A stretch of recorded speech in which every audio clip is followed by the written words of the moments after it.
Donald Trump is uniting the world. I gotta admit, I didn't see it.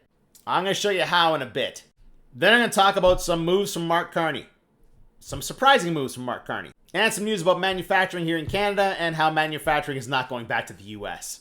First up, Australia, just like Canada, has voted center-left. Anthony Albanese and the Labour Party have been re-elected to another term. Why? Donald Trump. Now, I still use RedNote, and it's full of memes like this. In fact, the Chinese government's propaganda campaign against Trump is full of memes, just making fun of the guy. Are the Chinese worried about the United States? Not really. In a negotiation, this is known as leverage. There's what do you have and what can I offer you? For China, they have everything and the US can offer nothing. Given the global climate, this is a fantastic opportunity for China and everyone else. And if the United States wants to isolate itself, China will be more than happy to help. All right, Mark Carney's not waiting around. You've probably heard this already, that by Canada Day, the middle class tax cut will be implemented, the whole thing, not just part of it. Also, they will remove all federal barriers to interprovincial trade. He's also introduced his new plan on immigration, which is a slower, more methodical pace. I'd like to remind people, and this is 100% true, Carney criticized the Trudeau government for their pace of immigration. Those of you who've been following me for a long time know that I agree. We had too many people coming in too fast for all the wrong reasons without the proper infrastructure. Mark Carney's plan is to do the opposite. Get the infrastructure in place and bring in the people that we need at a sustainable pace. Who would have thought? Seems obvious, right?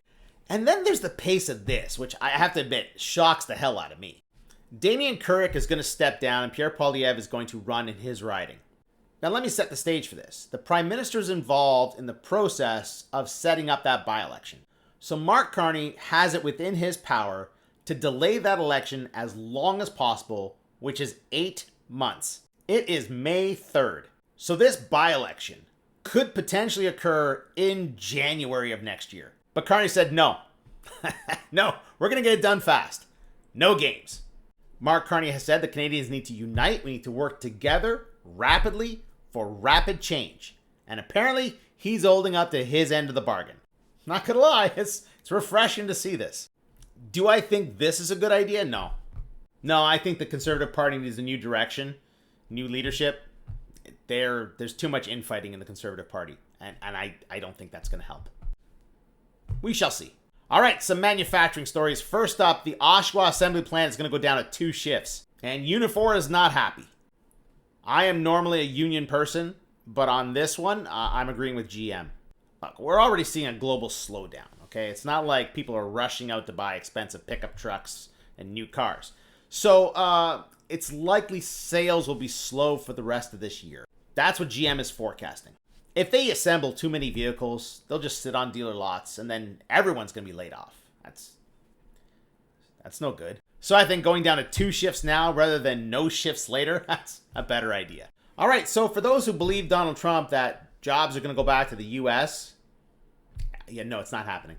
You can read this article on the history of manufacturing, but let me just show you a chart. This is manufacturing jobs in the United States. It peaked in May of 1979. Then this guy got elected. He hated unions, even though his success was because of a union. And he kicked off the move of work to China. The China we know today? Yeah, his fault. Yeah, since Reagan, there was a steady drop in manufacturing employment until about 2000. Then the dot-com bubble hit. Electronics manufacturing all went to the east. That ain't coming back. Then the great financial collapse happened.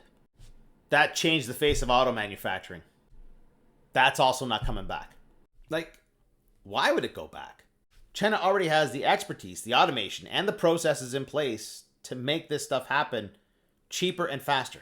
The US doesn't have to just import the jobs. They have to import the machinery, the know-how. It's just not happening. Not to mention the optics of it all. Like, the entire world has gone anti-American. You're going to buy something that says made in the USA?